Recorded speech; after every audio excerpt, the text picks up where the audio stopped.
ನಮ್ಮ dance class ಕ್ಯಾಮ್ರಾದಲ್ಲಿ ಏನು ಕಾಣಿಸ್ತಿದೆ ನೋಡಿ ಈಗ. Hello guys, welcome back to our YouTube channel, YouTube insta family. Good morning guys. ಬೆಳಗ್ಗೆ ಪಂಕಾಗಿ ರೆಡಿ ಆಗಿಬಿಟ್ಟು ಕಾಲೇಜ್ಗೆ ಹೋಗೋಣ ಅಂತ ಹೋಯ್ತಾ ಇದ್ದೀನಿ ಗೈಸ್. ಬನ್ನಿ ಗೈಸ್, ಇವತ್ತು ಕಾಫಿಯಿಂದ ಡೇ ಸ್ಟಾರ್ಟ್ ಮಾಡೋಣ. ಹಂಗೆ ಬ್ಯಾಗಿಗೆ ಚಾರ್ಜಿಂಗ್ ವೈರ್ ಹಾಕ್ಕೊಂಡು ಹಂಗೆ ಮಾತ್ರೆ ಎತ್ಕೋಬೇಕಿತ್ತು. ಮಾತ್ರೆ ಎತ್ಕೊಂಡು ಹೋಗೋವಾಗ ಇವನು ಸಿಕ್ತ. ಇವನ್ನ ಕರ್ಕೊಂಡು ಬಸ್ ಸ್ಟ್ಯಾಂಡ್ಗೆ ಹೋಗಿ ಬಸ್ ಹತ್ಬಿಟ್ಟು ಕಾಲೇಜ್ಗೆ ಹೋದ್ರೆ ಎಲ್ಲರೂ ಓದ್ಕೊತವ್ರೆ ಗೈಸ್. ಯಪ್ಪ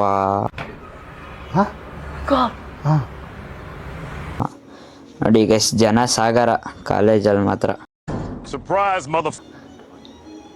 ನೋಡಿ ಗೈಸ್, ಈ ಸಿಗ್ನಲಲ್ಲಿ ಯಾವ ಥರ ಹೋಗಿದವ್ರೆ. ಇದಕ್ಕೇನಾರು ಆ್ಯಕ್ಷನ್ ತಗೋಬೇಕು ಗೈಸ್ ನಮ್ಮ ಗೌರ್ಮೆಂಟು. ನೋಡಿ ಹೆಂಗೆ ನಿದ್ದೆ ಮಾಡ್ತಾವ ನೀನು, ಯಾವ ಥರ ನಿದ್ದೆ ಮಾಡ್ತಾವ ನೋಡ್ರಿ. ಹಂಗೆ ಬಸ್ಸಿಂದ ಇಳಿದ್ಬಿಟ್ಟು ಮನೆ ಕಡೆಗೆ ಬರ್ತಾ ಇದ್ದೀನಿ ಗೈಸ್. ಈ ವರ್ಕು ಇನ್ನೂ ಪ್ರೊಸೆಸಿಂಗಲ್ಲಿ ಐತೆ ಗೈಸ್. ಮುಂದೆ ಏನು ಮಾಡ್ತಾರೆ ಅಂತ ನೋಡ್ಬಿಟ್ಟು ವಿಡಿಯೋ ಮಾಡಾಕ್ತೀನಿ ನೋಡಿ ಗೈಸ್. ಅದನ್ನು ನೋಡಿ ನಮ್ಮ ಹೇಮಂತಣ್ಣ ಕ್ಯಾಮ್ರಾಗೆ ಯಾವ ಥರ ಪೋಸ್ ಕೊಡ್ತಾವ್ರೆ.